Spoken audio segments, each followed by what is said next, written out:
E aí, gente amiga, que prazer estarmos juntos mais uma vez nessa semaninha gelada aqui, né? Uma semaninha que tá cruel. A gente já tá assim esperando aqueles dias de primavera, uns dias que ficam mais agradáveis para viver.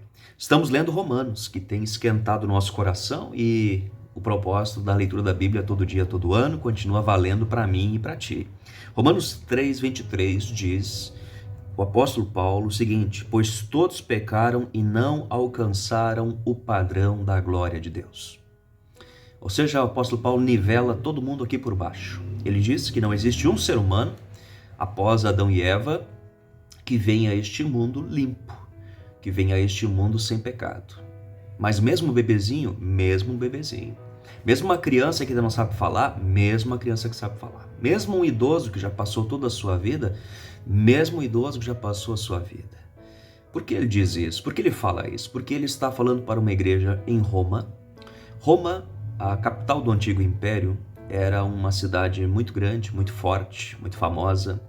E toda cidade grande e famosa, ela tem coisas maravilhosas, ela tem coisas lindas. E Roma, por exemplo, hoje, ainda hoje, é um dos pontos de maior desejo de ser conhecido no mundo todo, um ponto de turismo muito famoso e muito também visitado.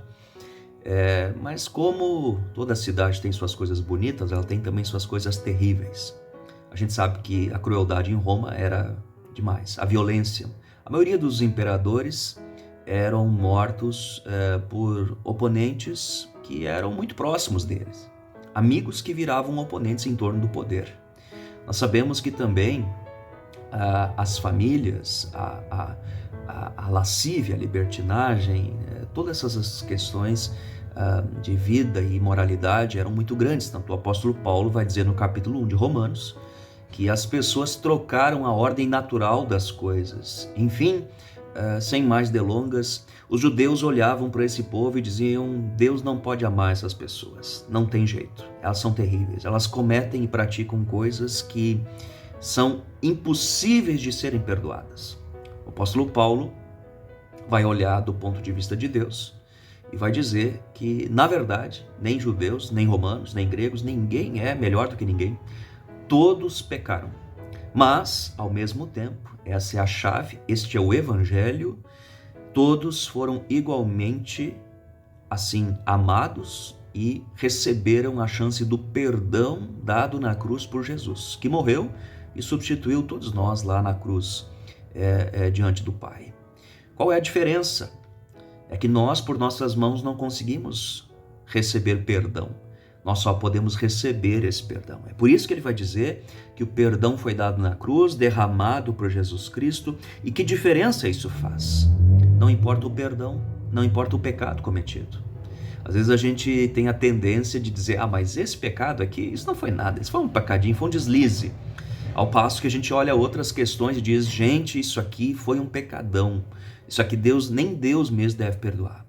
O que Paulo vai dizer é que não existe pecadinho e nem pecadão.